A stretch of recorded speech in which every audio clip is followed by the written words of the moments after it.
Hey everybody, and welcome back to the channel. I've got another Attack on Titan Season 4 video for you covering all the differences from Episode 4 from one hand to another. This episode is very dialogue heavy and it's mostly small details, so let's get started. The episode starts off with Falco bumping into Reiner as he's on his way to deliver a letter from Mr. Kruger. In the anime, we learn right away what Falco is doing and that the letter is from Mr. Kruger. Right after bumping into Reiner, we see Falco dropping off the letter in the mailbox. But in the manga version, he bumps into Reiner and then it cuts to us meeting Willy and the rest of the Tybur family for the first time. Then at the very end of that chapter, we see the letter getting dropped off and we actually get to see it go into the mailbox.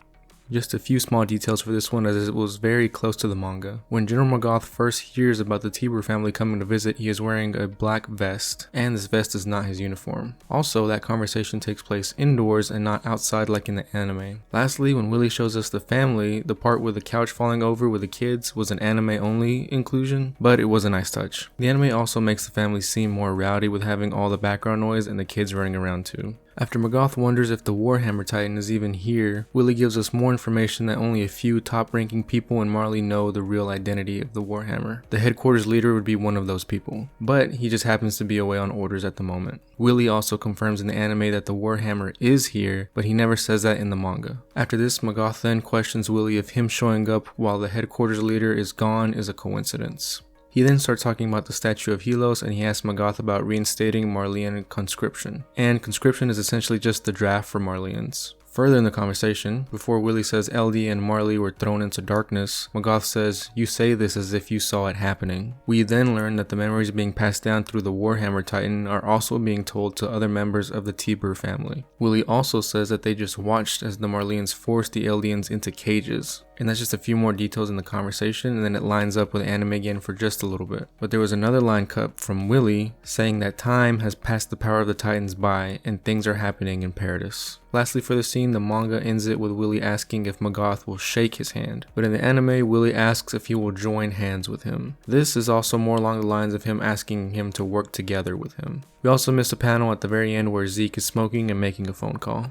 The disappointed manga readers got a happy surprise with us getting the scene where Pieck scares Galliard by being on all fours. I'm sure a lot of us were glad to see it. Moving on, in the meeting room, Reiner is cut off and told that it was a mistake to let Eldian speak. The scene then ends. In the manga though, after Reiner is cut off, the general also says, "Though I did think you could at least carry on a conversation," being even further disrespectful to Reiner. To top it off, Reiner then apologizes for not meeting their expectations. Also in the scene, Magath looks like he's got something more on his mind in the manga than he does in the anime. Next, we get the scene where the warrior candidates are racing and the current warriors are watching them. While complaining about the meeting they were just in, there is a line from Pieck that was cut. She says, "I wonder what's going to happen to us Eldians," after mentioning the Paradis plan is riding on just 4 kids. Next, we have some significant dialogue cut from the warriors watching. Colt says that Falco could never be picked over Gabby at this point, and it is questioned by Galliard. He says that the selection standards are vague now, and then Colt replies that there is no need to make Falco into a Titan. Zeke then jumps in out of nowhere and tells Colt to watch himself and not make light of that honor. Colt apologizes and Zeke says it's okay, as that is what big brothers are for. He then leads Colt away so they can play a game of catch, and we get a few panels of that too. The scene ends with Pieck asking Galliard what's wrong, as it seems that comment hit close to home for him.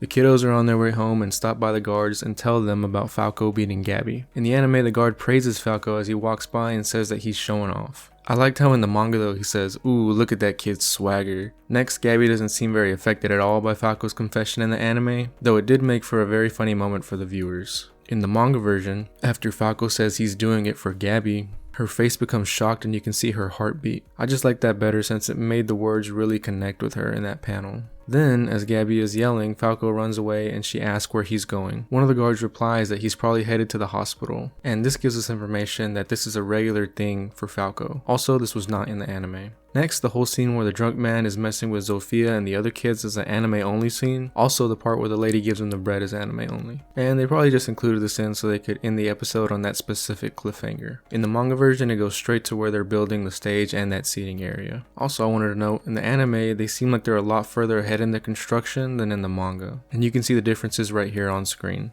The rest is just small bits of dialogue that were removed for the anime. Udo says that every country wants to attack Marley while they're weak, and he also mentions that inviting people to come to this internment zone could look disrespectful to them. Lastly, Udo doesn't pop that bag since they never got any bread. There's nothing too different in this scene where Magath talks to Willy. In the manga, Magath greets Willy by asking how the stage is coming along, and then he physically hands the notebook to Willy. Also, Magath is standing up for this entire conversation and not sitting down on the bench next to him. Next, we miss some dialogue that Willy says that Magath has been entrusted with overseeing the military for about a month now. This was such a great scene for you viewers that pay close attention to details, and it was packed with a lot of tension. As for the changes from the manga, Mr. Yeager recognizes Kruger and says that he's the one that only remembers his name. Next, when explaining the accusations of being a restorationist in Falco's family, we learn that it happened before Falco was even born. Next, the only way for them to prove their innocence is to dedicate their entire lives to the Marleyan military. And we also get this panel where he says, perhaps it was hard for him to show his face to me because of the inheritance of that beast. And I assume he's talking about Colt in the situation, since he's mentioning the Grice family.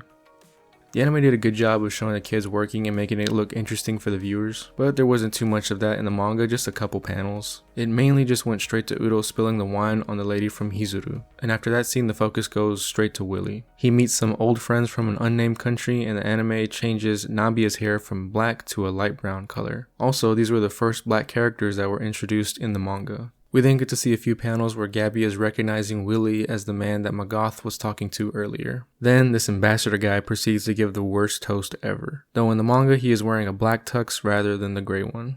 Willy steps in to salvage what he can of the atmosphere, and in the manga he de-escalates the situation by telling him that maybe they didn't understand such a refined joke due to a language barrier. And this just shows you the type of people skills that Willy has. Also, Willy was just a little more specific on a couple things in his speech, mainly focusing on some cruelty from the Eldians, but it wasn't anything to make note of. Lastly, in the manga the crowd looked like it had a lot more people than it did in the anime, and you can see that right here on screen.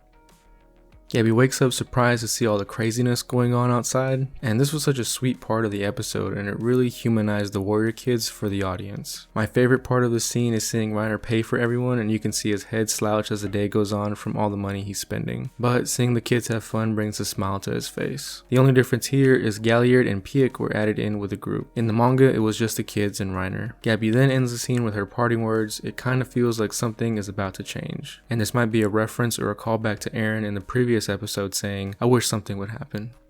We finally got the big reveal to Reiner at the end of the episode. As for the changes, to start, Galliard is more worried about them being on time, unlike in the anime where he tells Colt to just loosen up. Also, Zeke is smoking in the anime, but he does not in the manga. Last thing for the episode is Eren's next line to Reiner. It's him saying, good to see you made it back home, but this will most likely be added in the next episode.